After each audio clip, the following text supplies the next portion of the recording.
Parmi les grandes nations de foot, l'Italie est celle qui vit le plus en autarcie. Aucun des joueurs appelés en sélection par Dinozof n'évolue hors du pays en club. Le 5 septembre 1998, la Squadra Azzurra s'impose 2-0 au Pays de Galles, la terre d'un dénommé Ryan Giggs, auteur de cette frappe sur la transversale, sur coup franc.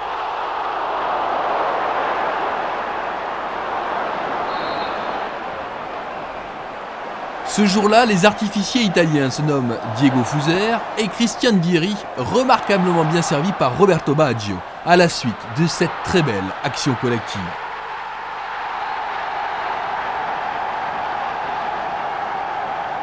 Un mois plus tard, la sélection entraînée par Dinozof, vainqueur de l'Euro dans les buts italiens en 68, affronte la Suisse.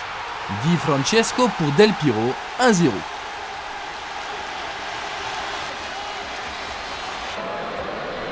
En seconde période, Alessandro Del Piero réussit le doublé à la suite de ce coup franc. L'Italie assure l'essentiel, victoire nette et sans bavure. Après avoir battu le Danemark au pays des Vikings 2-1, l'Italie va enregistrer sa première contre-performance le 31 mars contre la Biélorussie à Ancône. À la surprise générale, Belkiewicz trompe le gardien italien. La Squadra reviendra au score grâce à un pénalty accordé à la suite de cette faute sur Conte. Tumilovic donne un coup de genou à Conte, pénalty transformé par Pippo Inzaghi.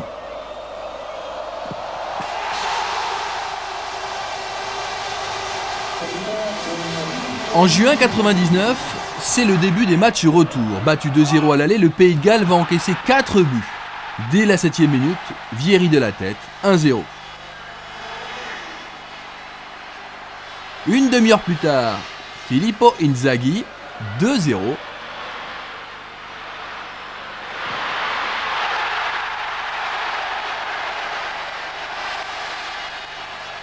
Paolo Maldini, le célèbre défenseur du Milan AC, sent qu'il peut monter au cours de cette rencontre. 1-2 avec Vieri et 1 et 2 et 3-0 juste avant la pause. Ensuite, dans les dernières secondes de la partie, Enrico Chiesa marque le 4e et dernier but, c'est le plus beau.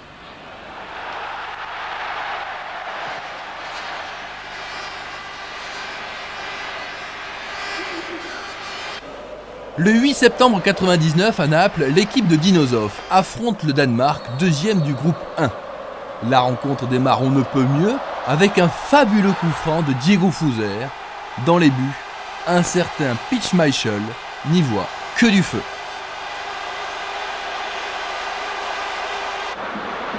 « 20 minutes plus tard, le gardien danois peut inspirer ce jour-là tergiverse, Vieri en profite. L'Italie semble avoir fait le plus dur.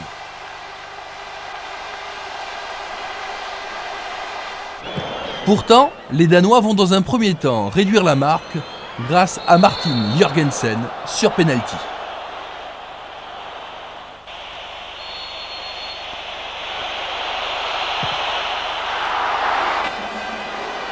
« 2-1 à la pause, les Danois retrouvent l'espoir. À la suite de cette action, Sand, retournée acrobatique, permet à Viergost d'égaliser.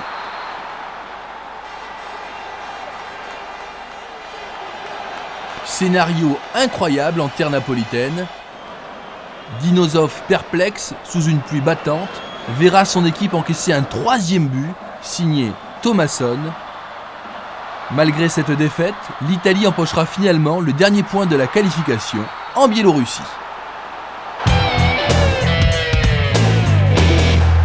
Il sera l'atout numéro 1 de la Squadra Azzurra. Auteur de 3 buts durant les éliminatoires, Christian Vieri fait le bonheur de l'Inter de Milan et de l'équipe nationale italienne. Lors de la campagne française en 1998, Vieri a montré qu'il était un joueur de très haut niveau. Décisif à plusieurs reprises, Vieri méritait sans doute de jouer la demi-finale ou la finale de la Coupe du Monde.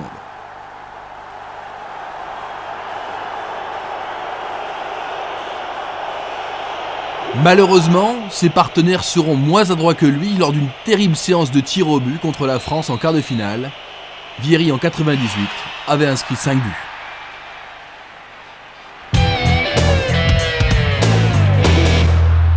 Attention aux Italiens, ils ne ratent quasiment jamais une compétition.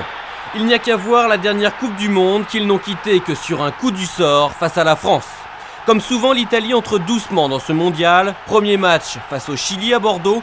Et premier but dès la 10e minute, Roberto Baggio ouvre dans la course de l'attaquant vedette italien, l'incontournable Christian Vieri.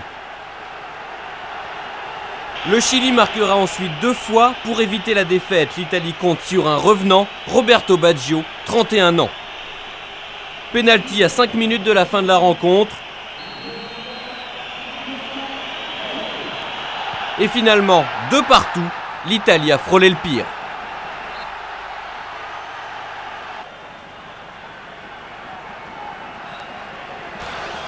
Mais elle va ensuite montrer son véritable visage. Et d'abord face au Cameroun le 17 juin à Montpellier, les Italiens affichent leur collectif. Premier but de Luigi Di Biagio, une des révélations de cette Coupe du Monde.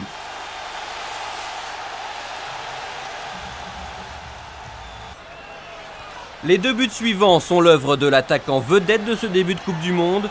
Plus fort que Ronaldo, plus rapide que Bergkamp, plus puissant que Schuker, Christian Vieri. Sa frappe piquée trompe le gardien camerounais Songo.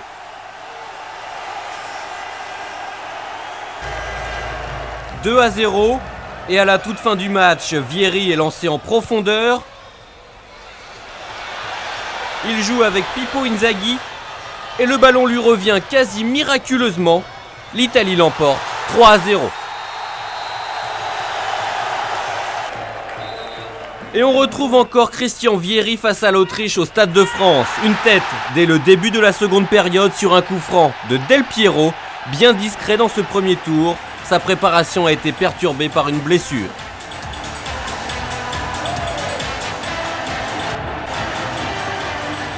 Au contraire, dans ce début de Coupe du Monde, 2 joueurs tiennent cette équipe italienne.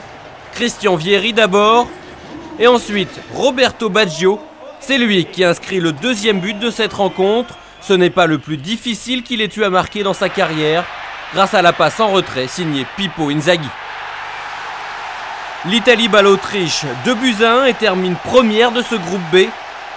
4 buts dans ce premier tour pour Christian Vieri. Et bientôt 5. Il marque le seul but de la rencontre à Marseille au stade Vélodrome face à la Norvège en 8e de finale. Victoire 1-0. But dès la 18e minute, Vieri bien lancé par Di Biagio, trompe Grodås, le gardien norvégien.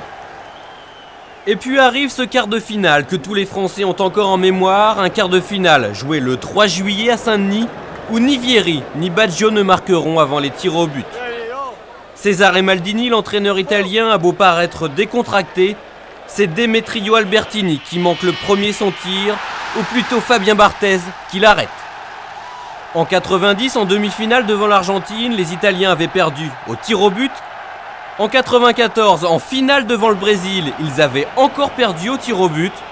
En 98, en quart de finale devant la France, les Italiens s'inclinent de nouveau. Di Biagio touche la barre, la malédiction pèse toujours sur les Italiens, ils sont éliminés.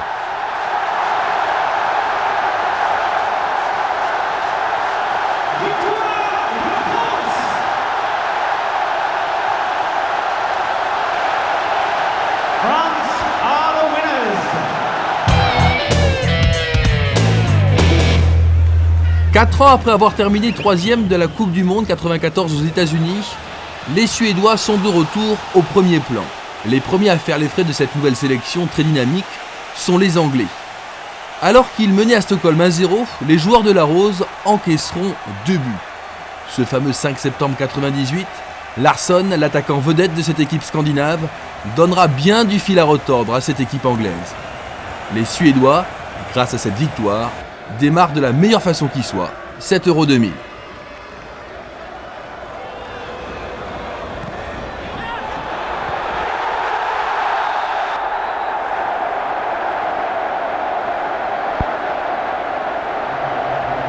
Après avoir réalisé un excellent match nul à Wembley contre l'Angleterre, les Jaunes affrontent la Bulgarie de Hristo Stoïchkov.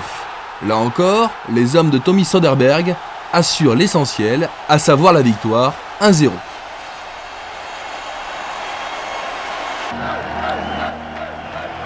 Idem le 8 septembre 99, même si les Suédois ne sont pas au mieux, Il s'impose 1-0 au Luxembourg grâce à Alexanderson.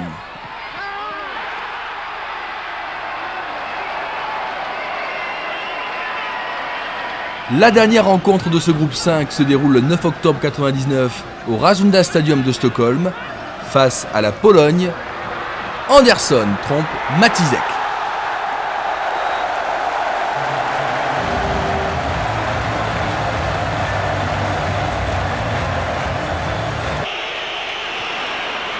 Les Scandinaves marqueront un deuxième but dans les dernières secondes. Il est signé Larsson. Ils terminent premier de leur groupe. Chapeau.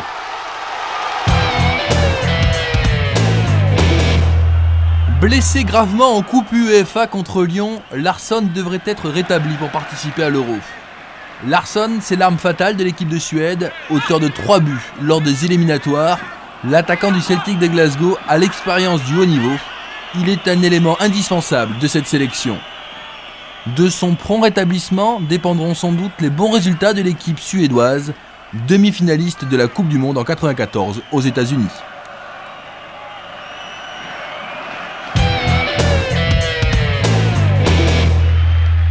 Après avoir participé à l'Euro 96, la Turquie ne voulait surtout pas rater l'Euro 2000. Elle dispose cette année de joueurs très expérimentés.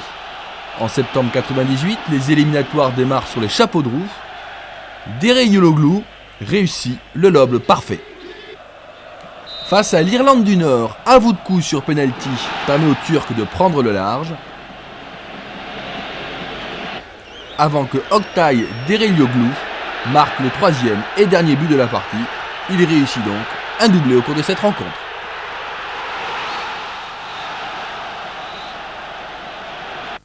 Le choc de ce groupe 3 se déroule le 10 octobre 1998, Turquie-Allemagne. Les rencontres entre ces deux équipes sont toujours acharnées. La Turquie remporte ce premier round grâce à son attaquant vedette, Hakan Şükür, qui parvient à tromper le gardien du Bayern de Munich, qui n'est pas le premier venu, Oliver Kahn.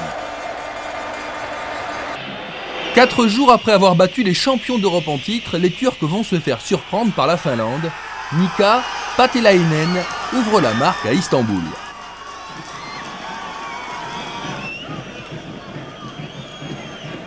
Ogun, devant son public, marquera l'un des plus beaux buts de ces éliminatoires, un ballon plein de lucarne.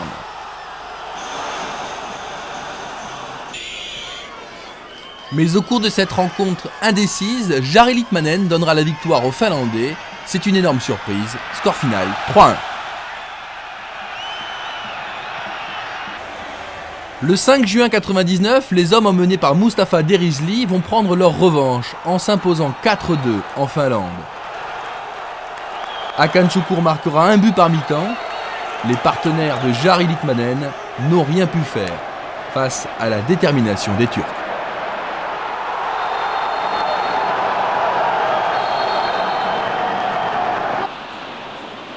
Deuxième du groupe 3, la Turquie va devoir passer par les barrages. Lors du match aller contre l'Irlande, ce sont les Irlandais qui ouvrent le score. Les Turcs vont égaliser sur penalty. Penalty transformé par Avutku. 1 partout au match aller, 0-0 au retour. Istanbul a salué comme il se doit la qualification de son équipe pour l'Euro 2000.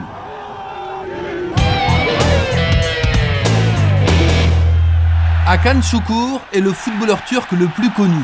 Approché par la Juventus de Turin la saison dernière, l'avant-centre du Galatasaray d'Istanbul rêve de marquer de son empreinte cet Euro 2000. Héros de tout un peuple sur les rives du Bosphore, Hakan Şükür possède une détente hors du commun. Sa puissance est très utile dans un football moderne, terriblement exigeant. L'avant-centre du Galatasaray a inscrit 3 buts lors des éliminatoires.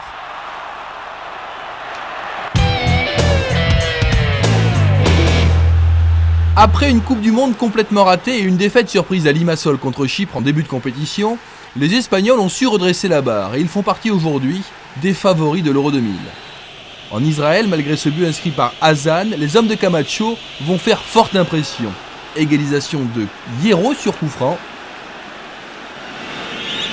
Puis José Exteberria donnera la victoire aux Rouges et Bleus. Le point fort de cette sélection, c'est l'attaque, emmenée par Raúl et Morientes, les deux stars du Real Madrid. Cette équipe va dévorer tout cru le 27 mars 1999 l'Autriche. Ce match rentre dans les annales du football ibérique puisque les Espagnols vont l'emporter 9-0. Lors de cette rencontre mémorable, Arnold Vettel marquera contre son camp sous le regard médusé de son entraîneur Prohaska. 4 buts de Raoul, puis Fran qui marquera lui le 9e et dernier but, score final 9-0.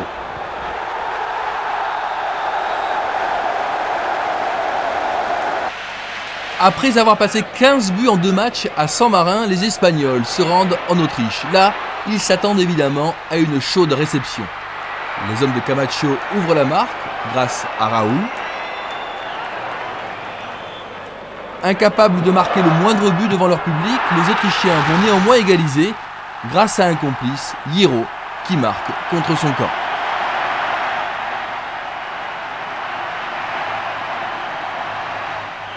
Le talentueux défenseur du Real Madrid saura se racheter sur ce superbe coup franc.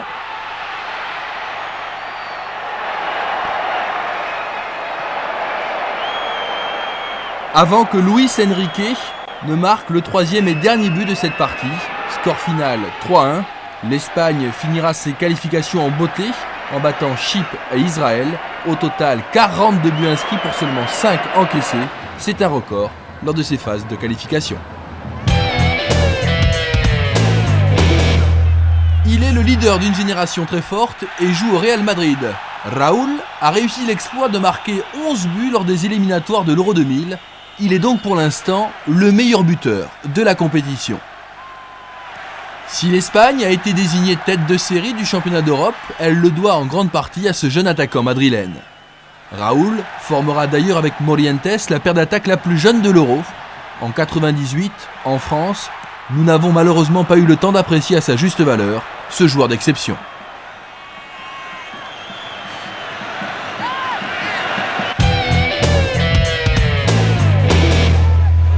L'Espagne a beaucoup de choses à se faire pardonner dans cet Euro. Elle doit effacer au plus vite une trop décevante Coupe du Monde, terminée bien plus tôt qu'elle ne l'avait prévu. Un mondial mal entamé à Nantes face au Nigeria, 2 buts espagnols dans ce match, un coup franc de Hierro d'abord dès la 21e minute. Hierro, sans doute le meilleur espagnol de l'épreuve, c'est lui qui ouvre ensuite pour Raoul en début de seconde période. L'Espagne mène 2-1 avant de se laisser remonter par d'excellents Nigérians.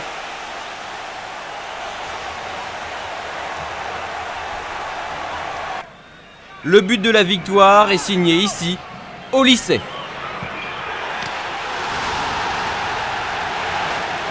0-0 ensuite face au Paraguay, l'Espagne ne retrouve son jeu que lors du 3e match, une démonstration face aux vieillissants bulgares.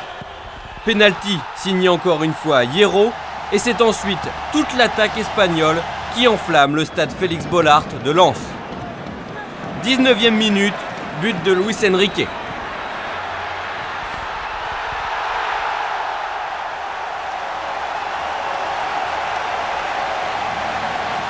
« 54e minute, au tour de Morientes, bien servi par Luis Enrique. »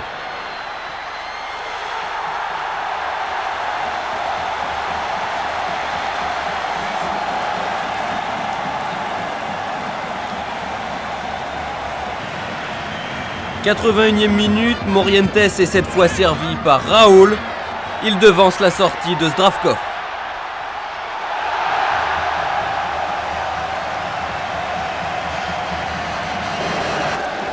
Et pour terminer, 2 buts de Kiko, l'attaquant de l'Atlético Madrid en toute fin de rencontre. Le premier de la tête avec l'aide de la barre transversale et du gardien de but.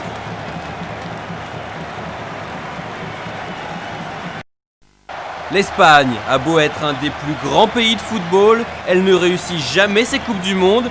Elle brille bien plus en championnat d'Europe des nations. C'est à vérifier cet été.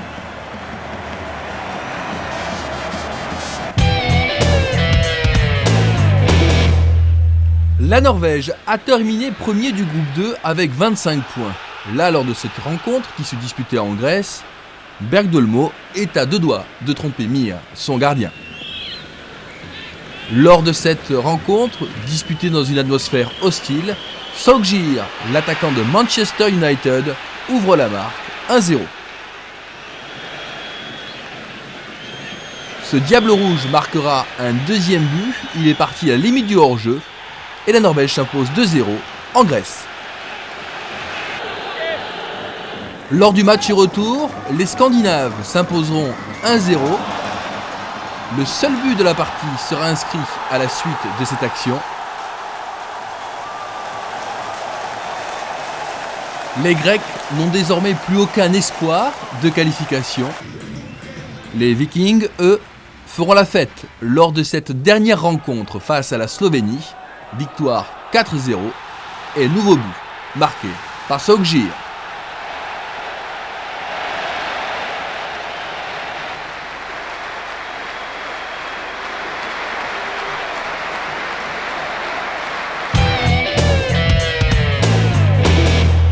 Il fait depuis quelques années le bonheur du club londonien de Chelsea. Tore-André Flo, longiligne attaquant norvégien, possède une technique hors du commun pour un joueur mesurant plus d'1m90. Meilleur buteur scandinave durant les éliminatoires, pendant la Coupe du Monde, le joueur de Chelsea a montré à maintes reprises, et notamment contre le Brésil, l'étendue de son talent.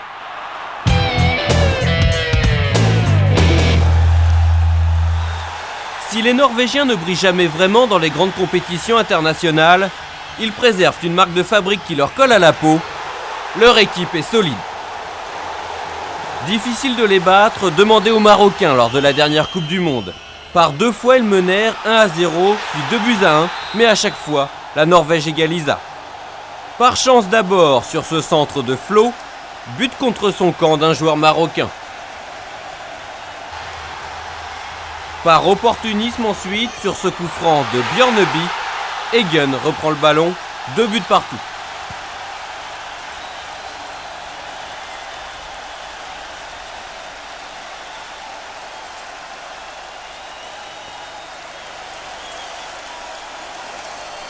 Et match nul encore, le 16 juin à Bordeaux, 1 but partout devant l'Écosse. Les Norvégiens marquent en tout début de seconde période, centre de Risette et tête plongeante d'Avard de Flo. Les Écossais égaliseront en seconde période, deuxième match et deuxième résultat nul.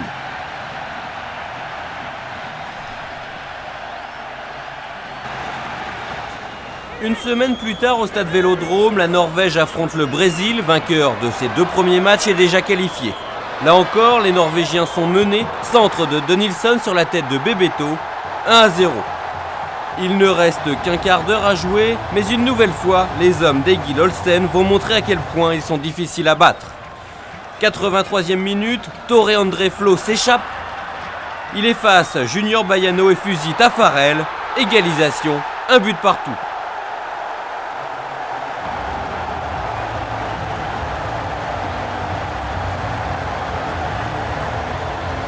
Et puis incroyable, 3 minutes plus tard, Rekdal a l'occasion de donner un avantage à son équipe sur penalty. Il choisit de frapper en force, Taffarel est battu. La Norvège bat le Brésil 2-1, elle termine deuxième du groupe A.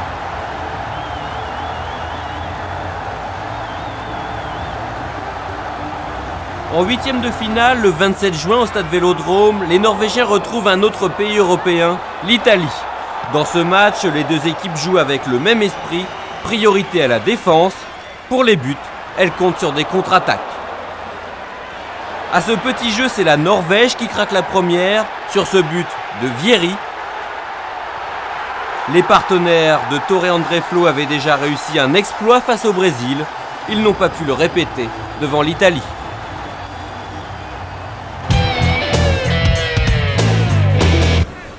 La Yougoslavie a terminé première du groupe 8 avec 18 points. Le match le plus célèbre de ces qualifications opposait les cousins yougoslaves aux Croates. Et c'est Alen Bokšić, l'ancien joueur de Marseille, qui ouvre le score. 1-0 pour les Croates, mais peu de temps après, les Yougoslaves vont revenir dans la partie. À la suite de ce coup franc, c'est Mijatovic donc qui égalise.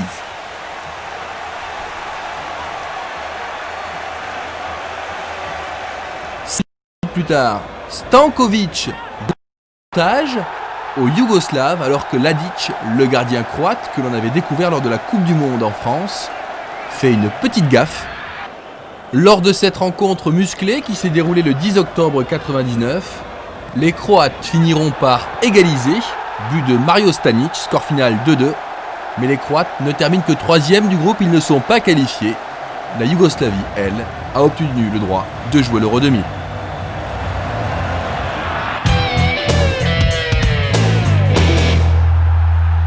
Il a à peine plus de 20 ans et il est titulaire à la Lazio de Rome.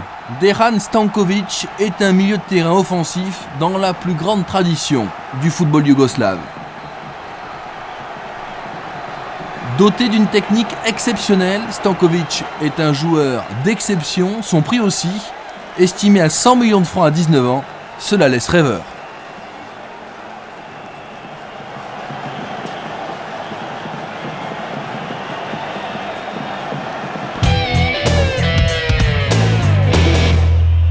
Attention à la Yougoslavie dans cet Euro, elle déçoit rarement, même si depuis quelques années elle tarde à véritablement confirmer. La dernière Coupe du Monde en a apporté une nouvelle démonstration. Premier match face à l'Iran à Saint-Étienne, on retrouve une Yougoslavie efficace, 1-0, grâce à ce coup franc de Mihailovic.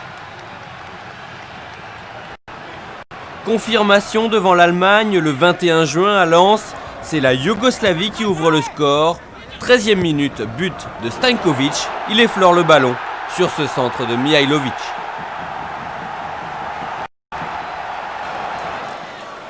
La Yougoslavie impressionne et double la mise en début de seconde période. Jokanovic perce la défense allemande. Centre pour Dragan Stojkovic qui profite d'une toile d'Andreas Kopke, le gardien allemand. Les Yougoslaves mènent 2-0, mais ils vont se laisser remonter avec notamment ce coup franc de Tarnat.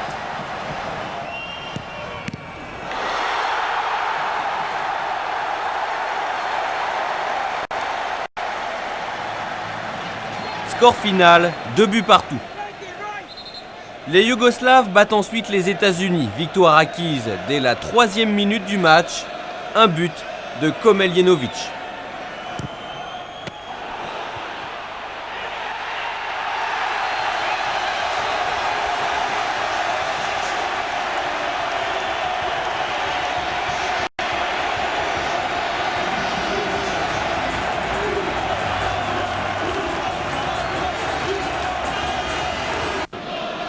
Il termine finalement 2e du groupe F et retrouve les Pays-Bas en 8e de finale, match disputé à Toulouse. Et c'est encore Slobodan Komeljenovic, défenseur Coupe du cette rencontre, avec d'abord seconde période sur un coup franc de Stojkovic.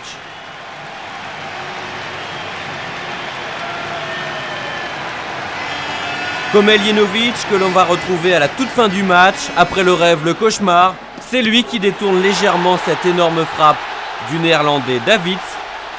2-1, les Yougoslaves sont éliminés sur le fil.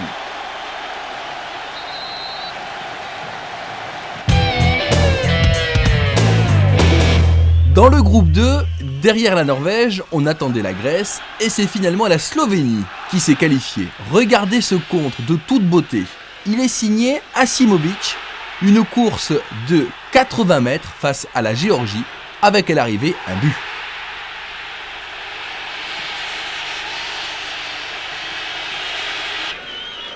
Lors de cette rencontre, les Géorgiens vont pourtant égaliser. Arveladze est parti à la limite du hors-jeu, un partout. Mais les Slovènes, emmenés par un très bon Zahovic, vont marquer un deuxième but, score final 2-1. Les Slovènes obtiennent ainsi le droit de jouer les barrages. Au tirage au sort, ils n'ont pas de chance car ils tombent sur l'Ukraine, la redoutable Ukraine emmenée par Shevchenko et Rebrov. Lors de ce match aller qui se déroule en Slovénie, les affaires démarrent mal car c'est ce diable de Shevchenko, le joueur du Milan AC, qui de l'intérieur du gauche permet à l'Ukraine de mener 1-0.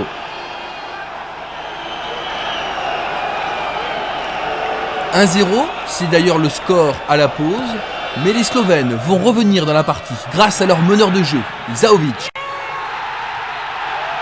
Shovkovski est battu, un partout. Puis à 6 minutes de la fin, à la suite de ce décagement ukrainien, Asimovic va marquer un but absolument extraordinaire. Score final 2-1 pour les Slovènes qui feront ensuite match nul un partout en Ukraine. Incroyable. Ce tout petit pays regorge de talent. Mile Asimovic en est la parfaite illustration.